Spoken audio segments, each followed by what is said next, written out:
Well, guys, the Cullman Kayak Anglers #3 trail stop is in the books.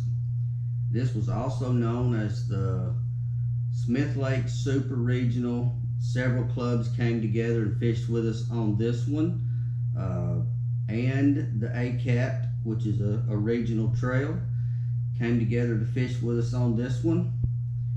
As you're about to see, even though we were on Smith Lake fishing, Smith Lake is one of the hottest spotted bass fisheries in the country. I chose to go shallow and fish for largemouth. I honestly didn't think I would be able to compete to even get maybe a top 10 against these guys on Smith Lake, Live Scope. I just didn't think that I would even be a factor. So I had to go do and try to do what I knew how to do, which is fish shallow, power fish in the spring. That's just natural to me. Buzz bait, spinner bait, frog, flipping, wake baiting and stuff like that. It just comes natural, which all of those didn't play in this tournament, but you're going to see pretty quick. I chose to fish in the junk, in the woods, and follow along as we I'm going to show you where I went, what I did, the fish I caught, and I hope you enjoy this. If you just like fish catches, scroll through the fish catches. If you like scenery, if you like to see where people were at, where I was at on the lake, what I was did, and how I played this out, watch the whole thing. Anyway, let's get into it and get out of the water, and I'll see you at the end. Alright guys, as we get this party started here, I'd like to explain a little bit. My practice was pretty good. I had practiced on the other end of the lake day before. Didn't really like what I had found, so I chose to come to this area for tournament day. I practiced on this day one day, and it just felt better vibe, more activity, more fish. Seemed to be shallow like I was planning on fishing. And this actual area where I'm started, I actually put fish in the boat on practice day, and so it just seemed natural to come back to this area and get this derby started. And man, I made a lot of casts. As you've seen, I started with a frog, worked the grass, and I alternated baits all day. Went from the frog over to the buzz bait, and I'd be probably shortchanging myself if I said that I made less than 1,000 casts on Saturday, because I'm pretty sure I did. I can feel it in my shoulders and my arms today. This is the day after, and when you're committed to fishing shallow and fishing old school power fishing, you're gonna make a lot of casts. You're gonna cover a lot of water, and buddy, I have covered some water on this day. It was just a joy to get out and do this kind of fishing. It's just a lot of fun to me, and man, you can't hardly describe the blow up feeling when that largemouth or even a spot in some cases will blow up on a frog or a buzz bait. That's just a fun way to fish. I mean, there's no doubt about it. So I was encouraged to grind it out. You can see right there, hey, I'm human just like everybody else. I get caught up in what I'm doing and forget that I got 9,000 rods sticking up behind me, and yep, got me a backlash, and we all do that. I don't get a backlash until I hit something, and in this case, I was able to get it out and didn't have to put the rod down for the rest of the day. But I had seen activity and practice, and the rising water on tournament day, I just didn't see a lot of fish activity, but I knew they had to be there. They weren't going to leave the area. I think right here I picked up my worm, and I think I had seen a couple of squirrels over in the weeds. Decided I'd do a little flipping, and flipped around. Just never did find anything with the worm in the weeds. Probably didn't make enough casts with it. I had a lot more confidence with a moving bait on this particular day. The water was dirty. It was actually just trashy where I was at, and it got muddier as I went on up the creek later. But I had I had my confidence built on practice with moving bait such as Colorado spinner blade, buzz bait, and it just that's what I had confidence in. So I didn't stay with the worm very long. I know Smith Lake you could drop shot or swim a little minnow or whatever, but that was not what I was intending to do on this day. So as you'll see, there's a lot of casts made, and almost every fish that I caught for this whole day was a largemouth up shallow in the dirt, and that's a great way to fish. That's the way I like to fish.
All right, guys, I literally just fished this little stretch right here, but this was a stretch that produced me a couple of bites during practice and a fish.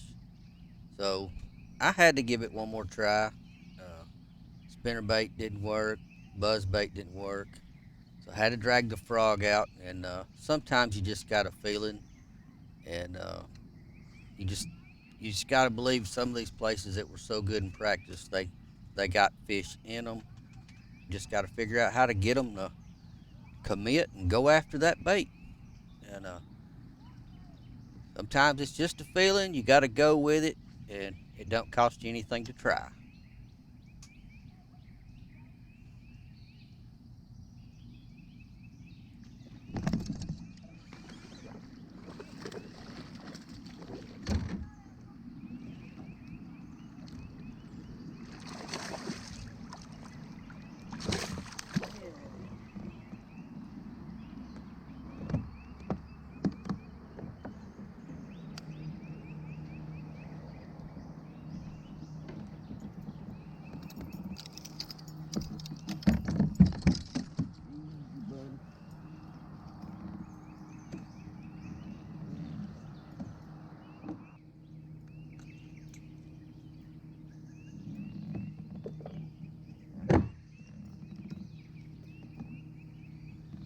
Yeah.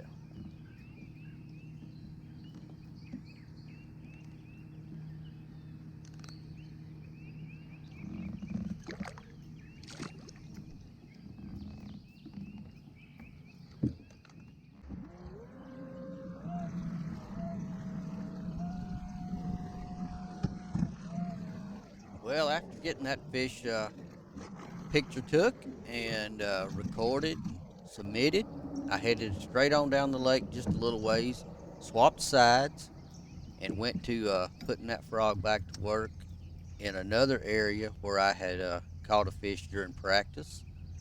And if you'll watch, you'll notice that I'm doing something here that uh, I learned a while back, that you make a cast, work a little area, and then spread your cast out. Uh, Give these fish a wide berth so you don't just bombard them cast after cast in a close proximity. And it seems to not spook them off. If they didn't quite commit to start with, give them a few minutes to calm down. And a lot of times when you come back to an area, you've kind of got their attention, you got them a little bit riled up, and then you can come back. And a lot of times that second pass in that area, you'll get bit. And I think that's what happened, because I'm going to get bit here in just a little bit in an area that I had already cast. So some just a little tip, and that's how I work my frogs. A lot of times that's how I do all my baits, spinner baits, buzz baits. I won't cast continuously in the same area going down the bank. I'll spread those casts apart and then come back and fill in the gaps later.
Man, that's fun getting a frog bite.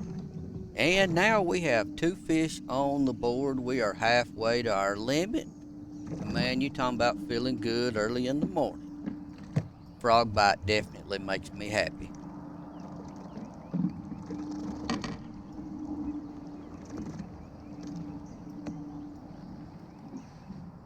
Now, if any of you guys are wondering, I'm putting these fish on a clip after I catch them, or at least most of them. That way I can clip them, let them swim, breathe, be happy, while I get my board ready and get my camera over on my phone ready to go. That way the fish doesn't have to be out of the water for very long. Good conservation, and the fish is no worse for the wear after our tournaments.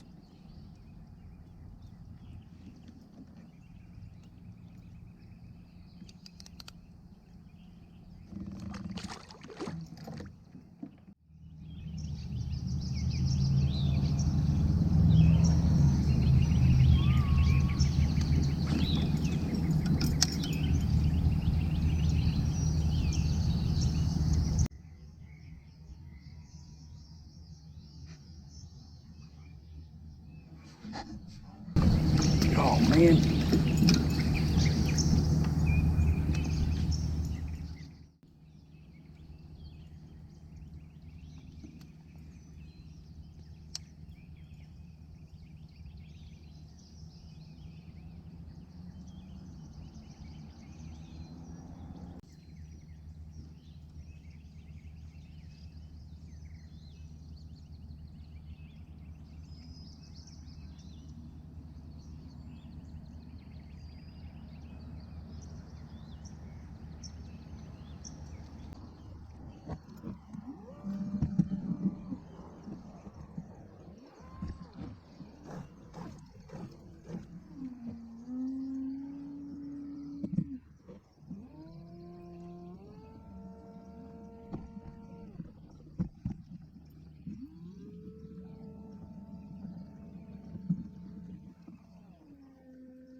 Guys, as I watch myself as I go back over all this stuff and bring this to you, I realize, man, I've got a serious look on my face in all my videos.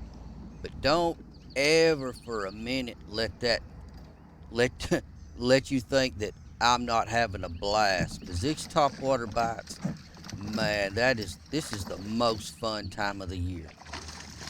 And there's number 3 fish going on the board.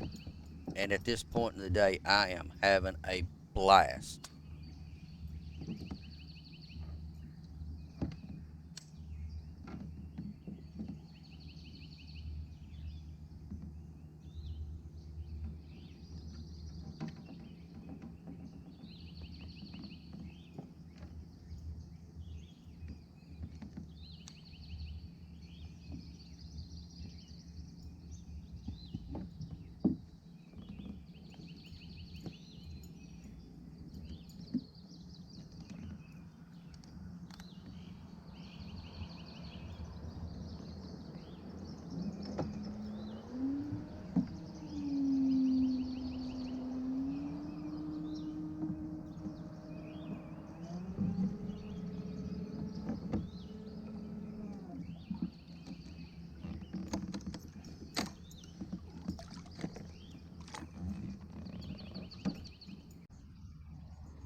This area here in between this dock and the bank showed a lot of promise in practice.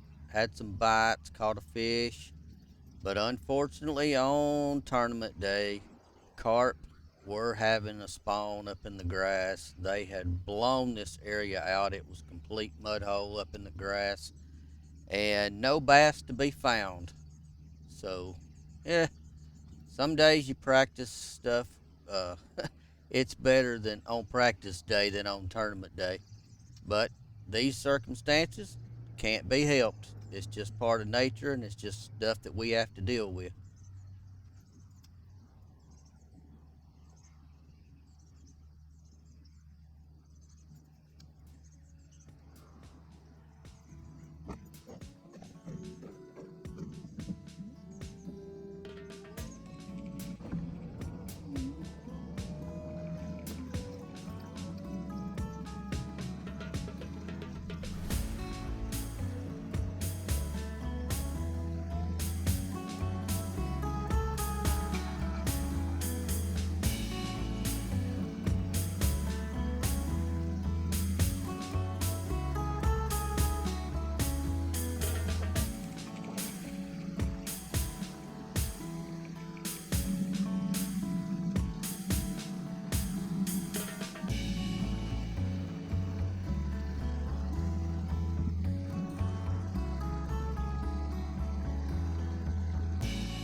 Now, this area I'm coming into here was extremely good in practice. I caught probably a 4 or 5 pounder.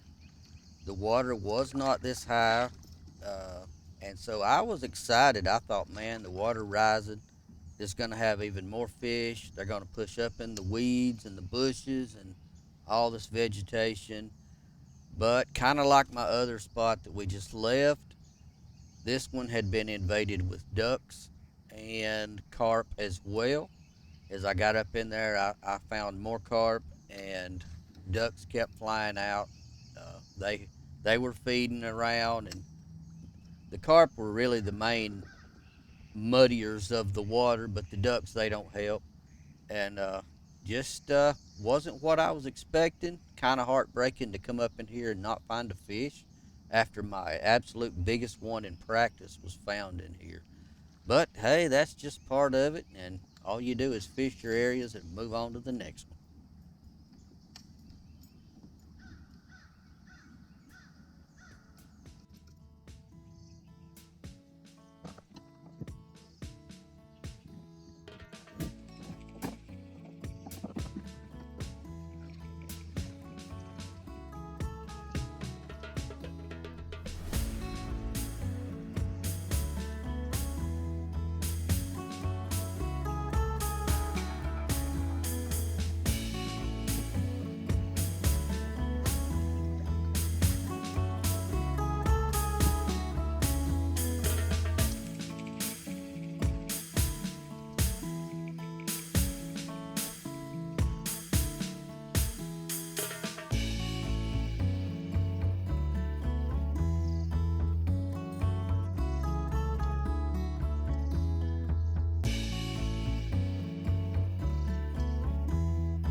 Now this area we're coming up on here has not only been good to me in the past, it was it showed promise during practice. It was a lot shallower during practice, and my hope was that the water would come up. This was another area that I felt like if the water came up, and you'll see what I mean in just a minute, it makes a little pocket off the lake. It's not a true oxbow, but it does make a high water area off the lake like a little small pond. And I just felt that if we had current or the water came up, any bass cruising up and down would filter in there, and that has happened for me in the past. So I'm gonna let this play out, and you guys can see kind of what transpired up in here. This was my second favorite spot I was looking forward to on tournament day.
Man, that's what you like right there. Three bites in quick succession. The only thing is I missed two of them. But hey, can't get them all. So let's continue on and see what else we can find in this pocket. As soon as I get this one measured and on the board.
Now I worked this area back in here really, really good, and even now I feel like there was probably a few more fish in there that I might have already spooked or got got scared, knew I was there or something. But what I should have done was gone out and come back in maybe 30 minutes later, and I might have picked up another one or two. But uh, on my way out, still wasn't giving up, and good thing I didn't.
Guys, this is the fish I'd been hunting all day. This was my kicker.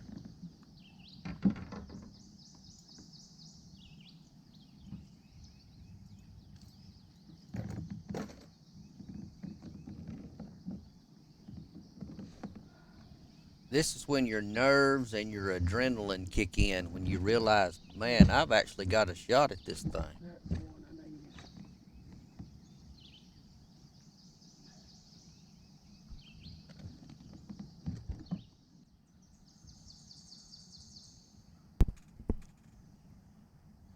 Well, I guess you can see I have headed on upstream, and the further I went, the nastier the water looked. It looked like I was fishing in a cardboard box.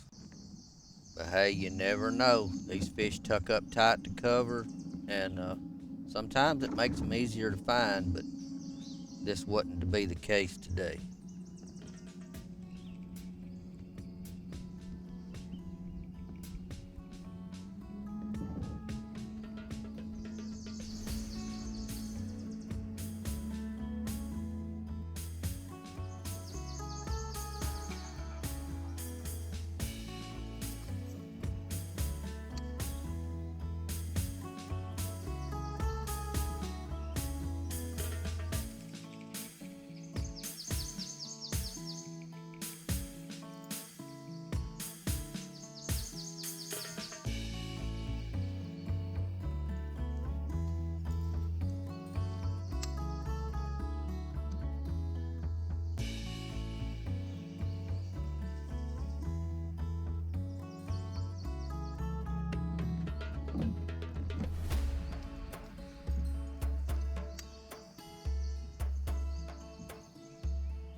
Catch him? Few. Huh? A few. No, did you catch that one? I did. I shook him off yesterday. I have caught some monsters in here before, but the mosquitoes are eating me alive. It's bad when you go back to that. Alive, I tell you. Yeah. Out here it ain't bad. When you get back there, You got a limit? no. What? What's wrong with you, Luke? I'm not fixing that. I floated down from the bridge down here. Really?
Alright guys, our derby's over. That last fish was my last fish of the day. It came right with 10 or 15 minutes left. I had had a long spell in between there, and then that last fish, that last spot, it was the only spot that I caught during the whole tournament. Everything else that I caught, as you saw, was largemouth. Completely different kind of water there, but that last fish did cull me up a 1/4 inch, so I was proud of that. Anytime you can cull up in a tournament makes you happy. And I had no idea where I was at that point.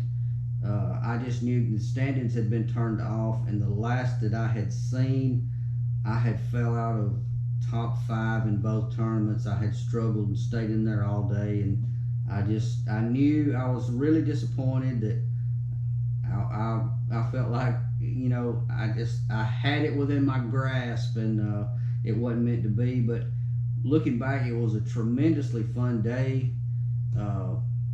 I fished the way I wanted to fish, and it turned out, you know, it was enjoyable. It was a lot of fun. In the Cullman Club and the Super Regional, I ended up in 7th place, so I did get a top 10. I didn't realize that was going to happen. I thought I was going to fall way back from there. In the ACAT, which is the state or regional tournament, I ended up in 6th place, which I'm very pleased with that. Both these clubs, all our clubs in Alabama, I feel like I'm fishing against some of the best fishermen I have ever fished in my whole fishing career, and I've been doing this 30 years or more as far as tournaments go. And I really feel like the pressure is there every single event. A little event with 9 or 10 anglers, whether we got 150 anglers in these kayak tournaments, I feel like if you don't bring it, there's no luck involved in this. In the ACAT side, I did end up with big fish, 21, 25, 21 and a quarter largemouth. So that did get me a check. I'm pleased with that. Big congrats on the ACAT side. Chris Marks actually won it. He had 5 fish for 85.5 inches. That's pretty respectable. And that's the one I had big fish on. I had a 20, 25 largemouth. The Smith Lake Regional, which was put on by our club, we were the host for this. Landon Schattinger. I hope I said that right. I've never said that. I'm not sure I've heard that. I know I've always heard Landon, and I don't remember how to say the last name, but he had 4 fish for 74.5 inches. Also very respectable 4 fish limit. For that tournament, big fish went to Derek Green with 21.50. Super good big fish on Smith Lake. Big fish anywhere, that's something to be proud of. Good job, Derek. Guys, this has been a good start for the season to me. I've had some good finishes already this year, and I'm excited to see what the rest of the summer is going to be like and on into the fall. Hang out with me. I'm going to do my best to run the camera and bring this stuff to you. Sometimes that's not possible. Weather messes us up. We can't film, but I've enjoyed trying to bring it to you, and I enjoy putting the videos out that I do, and especially the comments and the likes and everything that you guys send my way. Thank you so much for watching. That's the biggest thing, is knowing that there's people out there that watch and give a crap about what we do. It makes it all worthwhile. Thank you guys. Stay safe on the water. I'll see you next week. I'm out of here.